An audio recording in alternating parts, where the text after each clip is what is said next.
This is what being a dad looks like when you're trying to edit. She fell asleep and now I can't make any noise.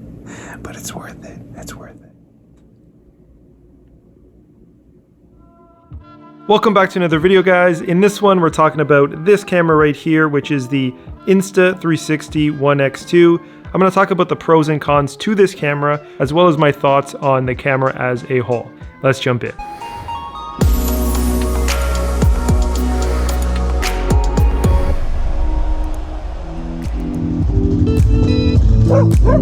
Get out of the way, dog.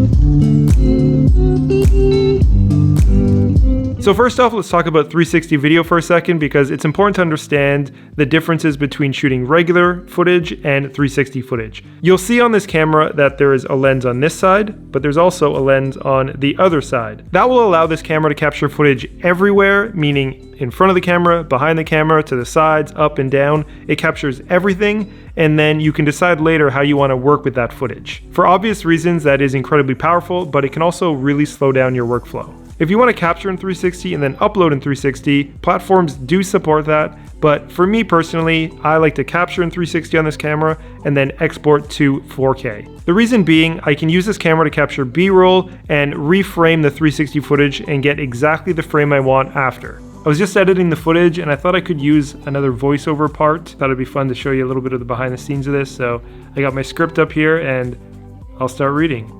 For example, here's a clip I filmed where I chose in the app to frame only the skateboarder and have him show on screen for the entire time. But let's say I want a behind the scenes of how I filmed this. Typically, I'd need a second camera and maybe even another person following along as well. But with a 360 camera, all I had to do was spend a few extra seconds in the app repositioning the frame, and then you're good to go. You don't need to film a second clip. So this second clip, I literally just reframed the footage from the same clip to then show only myself filming for the entire time.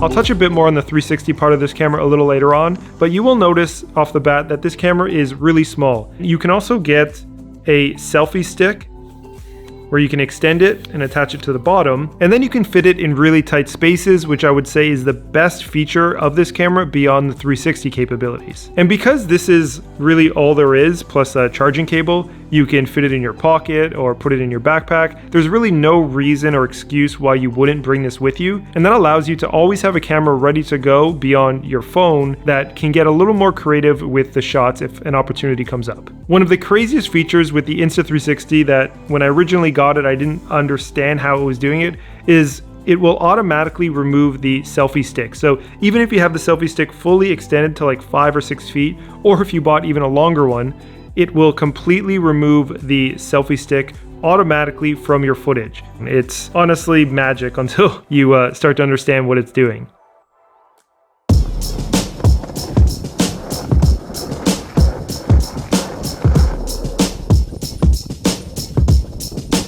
The first time I took this out, I went to a local skate park and I had it extended and I was just trying to film myself as I skated to get some clips.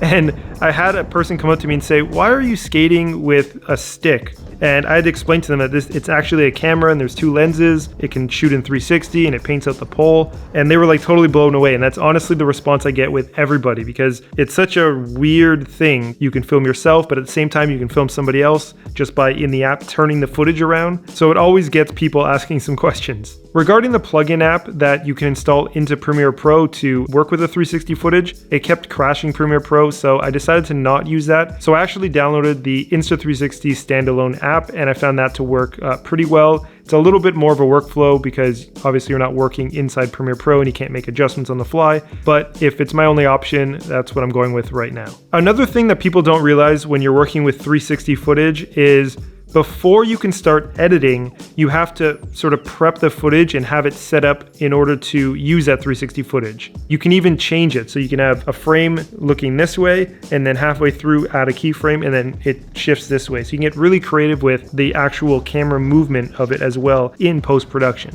Because some of the footage is a little bit grainy, it's great that Insta360 within their app has included the option of exporting with a denoiser added. That means it'll clean up the footage, not perfectly, but I was actually surprised it did a pretty good job. The other con would be if you're facing the sun in a direction where the selfie stick will cast a shadow, you're gonna see the shadow. Maybe this is something they can fix in the future. That would be awesome, but I can see how that also might cause some problems. Another option within 360 footage is the option to make a mini world out of your footage. It takes the whole rectangle frame footage or a photo and sort of zooms out into this like mini world environment. Obviously this footage is pretty limited. I can't think of many scenarios where you'd want to do that, but it does look cool. Beyond that, since you are filming in 360, that means you're capturing everywhere. You can edit your whole video by exporting, horizontal clips, but then later on, if you wanted to repurpose that video to vertical, you could go back to the raw videos, change all the clips to vertical, and that actually reframes the footage because again, it's 360 and you're capturing everything at once.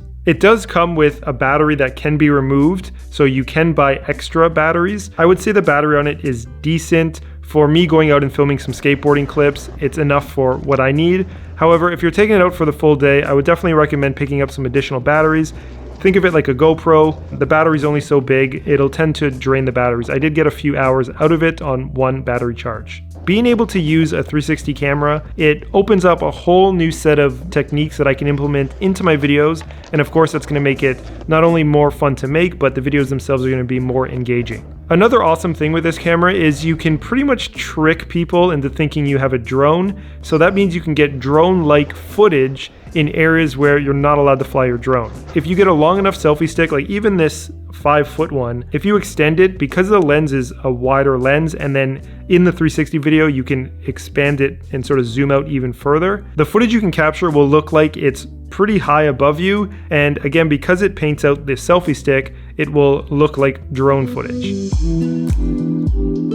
The Insta360 One X2 does feature some slow motion capabilities. However, I found the footage to be, one, very grainy, but two, also it looks like the bitrate is just very, very low because it's squishing out all of the bitrate among all the new frames for slow motion. So the footage is pretty low quality, and I probably wouldn't use it in client work, especially in low light. This camera is definitely not something you want to use in low light. It just completely breaks apart. There's artifacts in your footage, and yeah, just really, really noisy. So who is this camera for? I would say anyone that wants to change up their style of filming or incorporate a couple different types of shots into your footage. This is also good for real estate shooters, either photographers or videographers, because the 360 footage allows you to do house tours. So you could set it up on a tripod and then later on use that 360 captured photo or video to create a house tour for your clients. Beyond that, it's just a really good travel camera because it's so small. It's like a GoPro. So if you're going snowboarding, skiing, if you're going on a trip, there's no excuse to not bring it with you. It really is an impressive camera for the price, as well as, the features that come with it and how different it is from your traditional style like mirrorless camera. So if you're having trouble deciding which cam to get, whether it's this one or some sort of other creative style camera, I would select this one over the other ones because not only does it do all of the features from the other one, but they've made the app really, really good. So on your phone, after you're recording, you can then reframe, add keyframes, export it to your phone, and the footage you get is just like, how did you get that?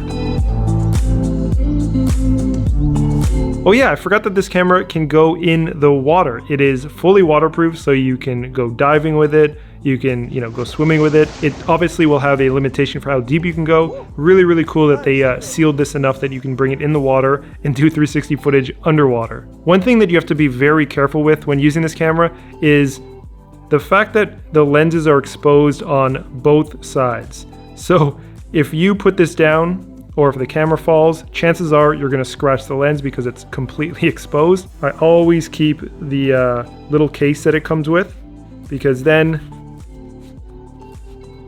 you can at least cover it and still access the card or the battery or the charging port below. Make sure that whoever's using it, they are aware that both sides have a lens. You can't just simply place it down somewhere. So that's it for this review video. I think it's an awesome camera, definitely worth the price, and I definitely think you should get it. Again, this is not sponsored, but I will leave a link in the description. If you like this video, give it a thumbs up and subscribe to the channel. We have over 120 review videos and tutorials that you can learn from. We put out about one video a week.